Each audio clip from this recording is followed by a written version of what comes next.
അസ്സലാമലൈക്കും ഗൈസ്. ഒരാൾ ഇന്ന് വീട് വൃത്തിയാക്കിയതാണ്. എന്നിട്ട് കൈ ഒന്നാകെ മുറയായിട്ട് ചോര ഒലിച്ച് നിൽക്കണ്. ഞങ്ങൾ വന്നപ്പോൾ ചോര ഒലിച്ച് നിൽക്കണതാണ് കണ്ടത്. ഒരാൾ ഇവിടെ ക്ലീൻ ചെയ്താണ് കേട്ടോ. അത് നമ്മൾ ഒഴിവാക്കിയ മഫാണ് കേട്ടോ.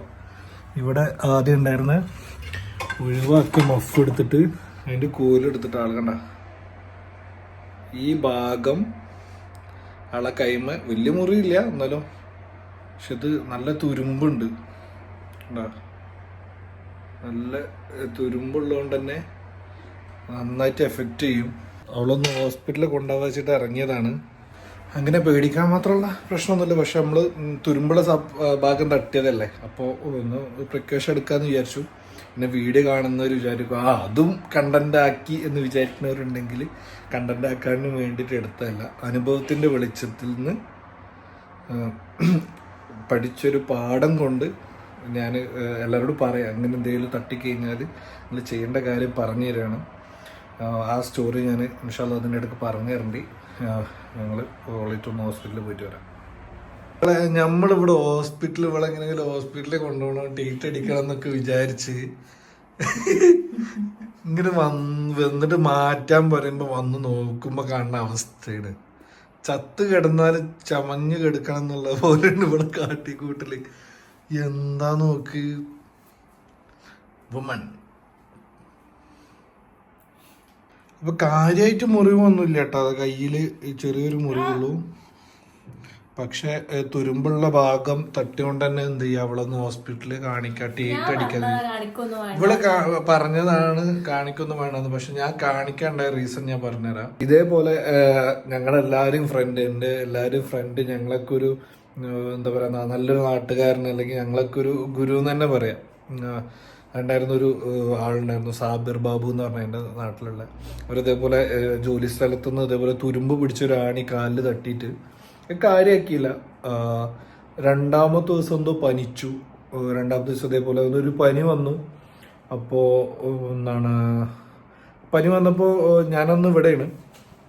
പനി വന്നപ്പോൾ ഫ്രണ്ട്സൊക്കെ ആ ഗ്രൗണ്ടിൽ ഫുട്ബോൾ കളിക്കണ അതിൽ ഒരു ഗ്രൗണ്ടിൽ വന്നപ്പോൾ പനിയാണെന്ന് പറഞ്ഞപ്പോൾ എന്തേന്ന് വെച്ചപ്പോൾ എന്താണെന്ന് അറിയില്ല, ഒരു ആണി തട്ടിയെന്ന്. ചിലപ്പോൾ അതിൻ്റെ ഇൻഫെക്ഷൻ ആയിരിക്കും, അങ്ങനെ എന്തോ പറഞ്ഞു തോന്നുന്നു. പനിക്കുണ്ട്, വേറെ പ്രശ്നമൊന്നുമില്ല എന്ന് പറഞ്ഞു ആള്. മൂന്നാമത്തെ ദിവസം എന്തോ കുഴഞ്ഞ് വീട് എന്തോ ചെയ്തു. എന്നിട്ട് കോഴിക്കോട് മെഡിക്കൽ കോളേജിലായിരുന്നു. കോഴിക്കോട് മെഡിക്കൽ കോളേജാണോ ബേബി ഹോസ്പിറ്റലാണെന്നുകൊണ്ട് എനിക്ക് കറക്റ്റ് ഓർമ്മ കിട്ടുന്നില്ല.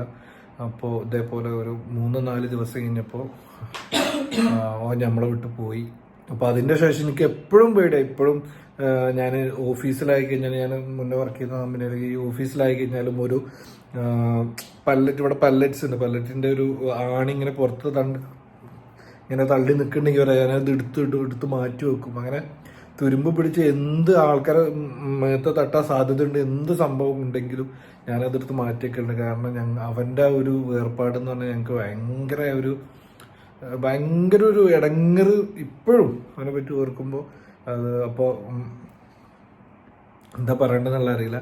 അപ്പോൾ ഇങ്ങനത്തെ നമ്മൾ തുരുമ്പുള്ള സാധനം എന്ത് തട്ടിക്കഴിഞ്ഞോട്ടെ, അത് ചെറുതായി തട്ടിക്കഴിഞ്ഞാലും നന്നായിട്ട് തട്ടിക്കഴിഞ്ഞാലും ഒരു റിസ്കിലേക്ക് ആരും പോകരുത്. വേഗം പോയിട്ട് ടീറ്റ് അടിക്കുമ്പോൾ അത്ര വലിയ ചിലവൊന്നുമില്ലല്ലോ. അപ്പോൾ എല്ലാവരും അത് ചെറുതാവട്ടെ വലുതാവട്ടെ ഒന്ന് ചെറുതായിട്ടൊന്ന് കൂറിയതാവട്ടെ ഒന്ന് പോയിട്ട് ടീറ്റ് അടിക്കുക. വെറുതെ റിസ്ക് എടുക്കരുത്. അനുഭവത്തിൽ നിന്ന് വെളിച്ചത്തിൽ നിന്ന് പറയാണ്, നിസ്സാരമായിട്ട് കാണരുത്. എല്ലാവരും പോയി കാണിക്കുക. ഫസ്റ്റിൻ്റെ ഇപ്പോൾ അത് വലിയ കുഴപ്പമില്ല എന്ന് വിചാരിക്കണം, എന്നാലും ഒന്ന് പോയിട്ട് എടുക്കാമെന്ന് വിചാരിക്കുന്നൊന്നും ഒരു പ്രശ്നമില്ലാതിരിക്കട്ടെ. അപ്പോൾ ഇൻഷാല്ലാ പോയിട്ട് വരാം. ഫസ്റ്റ് ഹോസ്പിറ്റലിലേക്ക് നടന്നുകൊണ്ടിരിക്കുകയാണ്.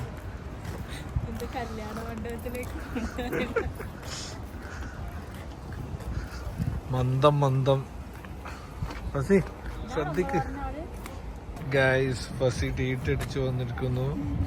എവിടെ അടിച്ചു ഫസിയെ? എവിടെ അടിച്ച്? ഓക്കെ. അപ്പൊ ഞങ്ങള് തിരിച്ച് റൂമിൽ പോകാൻ നിൽക്കുകയാണ്. അപ്പൊ പിന്നെ ഇവള് വിസിറ്റ് വിസ ആയ കാരണം അങ്ങനെ കുറച്ച് പ്രശ്നങ്ങളുണ്ട് കേട്ടോ. അതായത് ഇൻഷുറൻസ് ഇല്ലാത്ത കുറച്ച് ഇഷ്യൂസ് ഉണ്ട്. അപ്പോൾ മാക്സിമം വിസിറ്റിന് വന്ന ആൾക്കാരൊക്കെ ഇതുപോലുള്ള ഒരു എന്താ പറയാ, ഇതുപോലുള്ള അബദ്ധങ്ങൾ ചെയ്യാതിരിക്കുക. മാക്സിമം ഇൻഷുറൻസ് ഇല്ല എന്നുണ്ടെങ്കിൽ. Okay, see you. ഫസിന്റെ പുതിയ സെലക്ഷൻ. ആ തൊപ്പിട്ടെ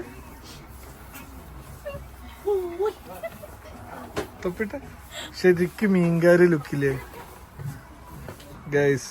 ഫസിക്ക് ഞായറാഴ്ച ഒരു ക്യാമ്പുണ്ട്. ഷീ ക്യാമ്പിൽ ഗസ്റ്റ് ആയിട്ട് വിളിച്ചിരിക്കുന്നു ഫസിനെ. അപ്പോൾ ഗസ്റ്റ് ആയിട്ട് പോകാനുള്ള ഒരുക്കങ്ങളാണ്.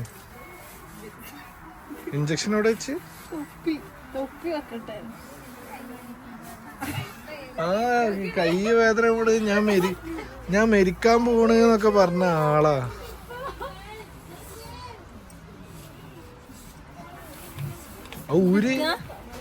പൊന്നാറ മക്കളെ ഒരു സ്ഥലത്തേക്ക് പോകാൻ പോയി. അപ്പൊ ഒരു സാധനം അല്ല വാങ്ങും, 100 സാധനം വേണ്ടി വരും. വിഷു ആണോ?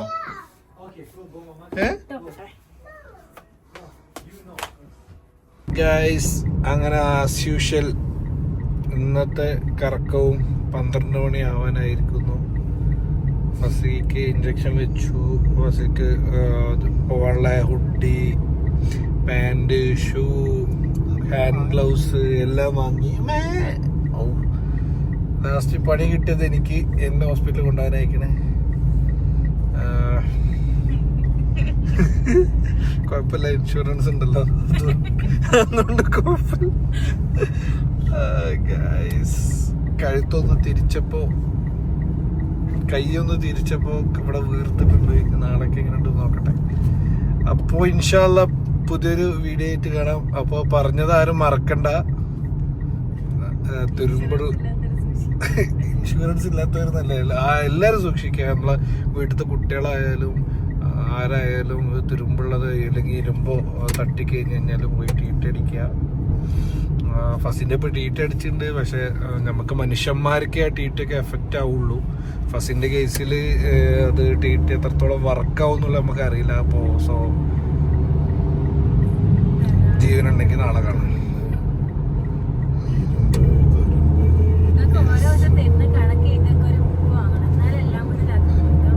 എങ്ങനെ? ഓക്കെ, അസ്സലാമു അലൈക്കും.